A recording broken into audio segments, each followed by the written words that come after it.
नमस्कार, आप देख रहे हैं भारत लाइव और मैं हूं राकेश कुमार। बिहार की राजनीति में लगातार कुछ न कुछ होते रहता है। अभी फिलहाल इन दिनों बिहार की राजनीति में उथल पुथल सा मचा हुआ है, क्योंकि लगातार अभी एनडीए में आप देख रहे होंगे नीतीश कुमार और बीजेपी को लेकर जितनी सारी चीज़ें सामने आ रही हैं उसको देखते हुए बिहार की राजनीति गरमाई हुई है। लेकिन इस बीच नीतीश कुमार अब फिर से अपने एक अलग तेवर में दिख रहे हैं और यह तेवर नीतीश कुमार का बीजेपी को कहीं ना कहीं बैकफुट पर ला दिया है। और अब नीतीश कुमार कहीं ना कहीं अब बीजेपी जब बैकफुट पर आ गई है तो नीतीश कुमार के जो बदलते तेवर हैं उससे बिहार की राजनीति पर बहुत सारे इफेक्ट पड़ रहे हैं। अब इस पर हम विशेष चर्चा के लिए बाबा के साथ बैठे हुए हैं और हम बाबा से जानते हैं कि नीतीश कुमार का यह बदलता तेवर बिहार की राजनीति में क्या बदलाव लाएगा। बाबा, क्या लगता है क्या होने वाला है आगे? राकेश, सबसे पहले तो नीतीश कुमार को समझना बहुत जरूरी है जी। और नीतीश कुमार को जितना आप समझिएगा एक नया अपना रूप दिखा करके फिर आपको अचंभित कर देते हैं। जी। नीतीश कुमार ऐसे नेता नहीं जिनको आप बड़ा आसानी से पढ़ लीजिएगा। आप पढ़ने के लिए लालू प्रसाद को पढ़ सकते हैं, आप पढ़ने के लिए अमित शाह को पढ़ सकते हैं कि अमित शाह क्या कर सकते हैं जी।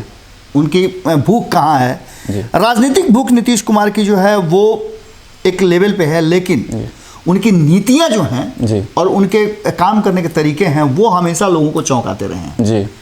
अचानक से वो चीज़ों को इस तरह से बदल देते हैं कि आप समझ नहीं सकते हैं। जब 2013 ये बाबा सही बात है, क्योंकि देख सकते हैं आप नीतीश कुमार अभी अब जैसे अपने तेवर में वापस आ गए हैं। पिछले दिनों आपने खबरों के माध्यम से आपने देखा होगा कि नीतीश कुमार ने मीडिया से बातचीत के दौरान कहा कि वो राज दरबार फिर से लगाने वाले हैं। और वहीं कुछ दिनों पहले लगातार हमारे संपादक नमन मिश्रा जी कहते आए हैं कि नीतीश कुमार कहीं ना कहीं असहज महसूस कर रहे हैं। और पहले जब नीतीश कुमार असहज महसूस कर रहे थे और अब इस तरीके से नीतीश कुमार का बदलता हुआ तेवर कहीं ना कहीं बहुत कुछ साबित कर रहा है। बाबा बिल्कुल राकेश, हम जो बातें कहना चाह रहे थे वो बिहार की जनता ने देखा होगा। हो सकता है कि आप वहां तक नहीं समझ पाए हों। जी। लेकिन आपको एक चीज बताते हैं कि आप अगर किसी से दुश्मनी करते हैं जी तो कहा जाता है, हमारे अलग अलग जो लोग कहते आए हैं, हमारे बुजुर्ग वरिष्ठ लोग जो कहते आए हैं कि दुश्मनी ऐसा करो कि दोस्ती अगर फिर से हो तो नजरें न झुके।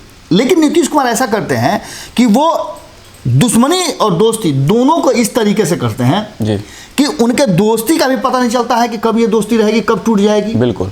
सामने वाला बड़ी असमंजस की स्थिति में रहता है, उसे हमेशा कहीं ना कहीं वो उस मूड में रखते हैं कि जिस मूड में वो बड़े भाई हों, उनके प्रति उसकी जबरदस्त मतलब चिंताएं बनी रहे। बिल्कुल। और इसके कारण वो कोई अलग एक्ट न कर रहे। और जब दुश्मनी करते हैं तो एकदम बिल्कुल अपने से काट देते हैं। आपने देखा होगा 2013 में किस तरह से भारतीय जनता पार्टी को उन्होंने काट दिया था। 2005 में लालू प्रसाद के अच्छे मित्रों में से रह करके कभी लालू प्रसाद की मुख्यमंत्री और उनके नेता प्रतिपक्ष बनाने के लिए हर काम करने वाले, जिसकी चर्चाएं भी उन्होंने की थी।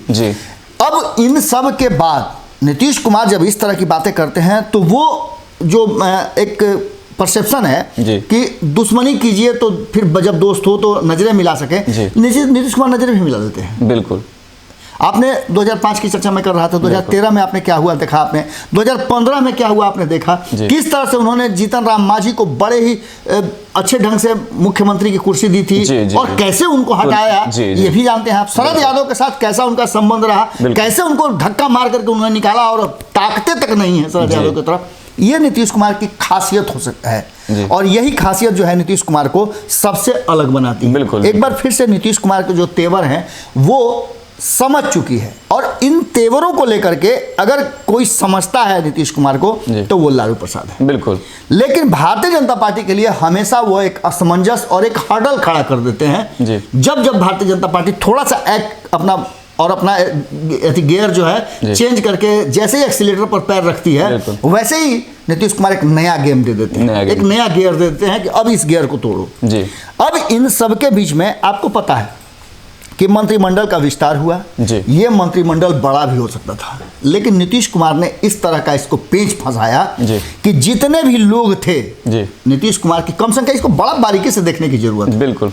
नीतीश कुमार ने मंत्रिमंडल के विस्तार में जो संख्या कम रखी उसने अब तक असमंजस की स्थिति पैदा कर रखी है। कौन बनेगा कौन नहीं बनेगा, क्या होगा क्या नहीं होगा। इस बीच में वो देखना चाह रहे थे कि कहा तो ये जा रहा है 14 तारीख के बाद फिर से मंत्रिमंडल का जी, विस्तार होगा, बिल्कुल। लेकिन इस संभावनाओं को थोड़ा सा आप अगर दूसरे पक्ष से देखें, नीतीश कुमार के नजरिए से देखें, जी। तो उन्होंने एक गेंद तो डाल दिया है पाले में। उन्होंने कहा है कि भारतीय जनता पार्टी की तरफ से देर हो रही है। जी आप समझिएगा, बड़ी बारीक बात है। जी हम आप सभी विश्लेषण कर रहे हैं, लगातार कह रहे हैं कि 13 के बाद 14वां भी होगा, 15वां भी होगा, क्योंकि मंत्रिमंडल का आकार जो है वो 30 से ऊपर, मतलब 35-36 तक हो सकता है जी मैक्सिमम।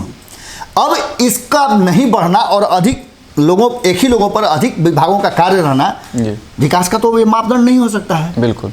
काम का बोझ होगा, कई कई लोगों के पास कई कई विभाग जी, हैं, जी, जी। और ऐसे में निश्चित रूप से विकास अवरुद्ध होगा। लेकिन इसके बावजूद भी नीतीश कुमार क्यों नहीं मंत्रिमंडल का विस्तार कर रहे हैं, ये एक बड़ा प्रश्न है। इस प्रश्न का खुलासा हम करेंगे कि नीतीश कुमार क्यों नहीं कर रहे हैं। इसका भी बहुत जल्द हम आपको जोड़ घटाव में हम लगे हुए हैं कि आखिर क्या है, हमारे सूत्र जो है वो सारी बातें बता रहे हैं। लेकिन इन सब के बीच में नीतीश कुमार ने जिस तरह का स्क्रू टाइट किया है और साफ कहा है कि हम तो भैया आपसे हिसाब किताब बराबर करेंगे। बिल्कुल बिल्कुल। आपने जो हमारे 6 विधायक तोड़े हैं अरुणाचल में, वो बिहार में आपसे हम बदला लेंगे जी। और ये बातें भारतीय जनता पार्टी को बड़ा तेजी से बेचैन किए हुए। बिल्कुल बिल्कुल। और इस बेचैनी में भारतीय जनता पार्टी, अब तो नीतीश कुमार ने अपने लिए खुला रास्ता खोज लिया है।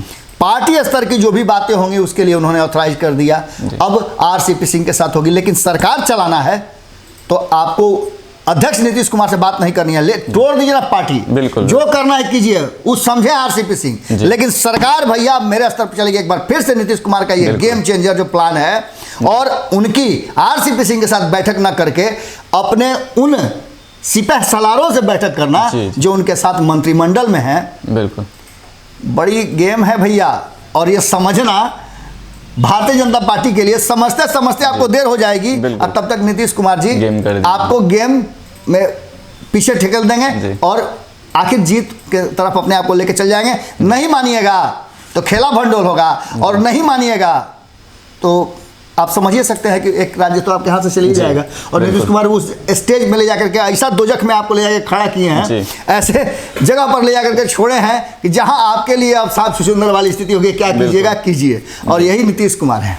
जी हाँ, तो एक बड़ी बात सामने आ रही है जो कि बीजेपी की चिंताएं नीतीश कुमार के बदलते हुए तेवर बढ़ाते जा रहे हैं। और साथ ही बाबा का एक जो इस विश्लेषण के दौरान एक बात सामने आई कि मंत्रिमंडल का विस्तार अभी तक हो क्यों नहीं रहा है। इसका भी जवाब हम आगे देंगे, लेकिन फिलहाल के लिए इतना ही। अन्य बड़ी खबरों के लिए लगातार देखते रहे हैं भारत लाइव, और हमारी सच्ची और अच्छी पत्रकारिता को सहयोग करने के लिए UPI नंबर दिया हुआ है, आप सहयोग कर सकते हैं। नमस्कार। अगर ये वीडियो पसंद आई और वह बिहार के राजनीति और बिहारियत से सरोकार रखेनी तो सब्सक्राइब बटन दबा के चैनल के सब्सक्राइब कर ली। ओजे एगो घंटी बा, ओकरा बटन दबा देला से कुल सटीक और मारक खबर रुआ मुफ्त में मिल जाई। अगर रुआ पत्रकारिता के हमनी के नया प्रयोग में सहयोग कर चाहतानी तो ज्वाइन बटन दबा दी। पेटीएम नंबर नोट कर ली 9386816700। धन्यवाद।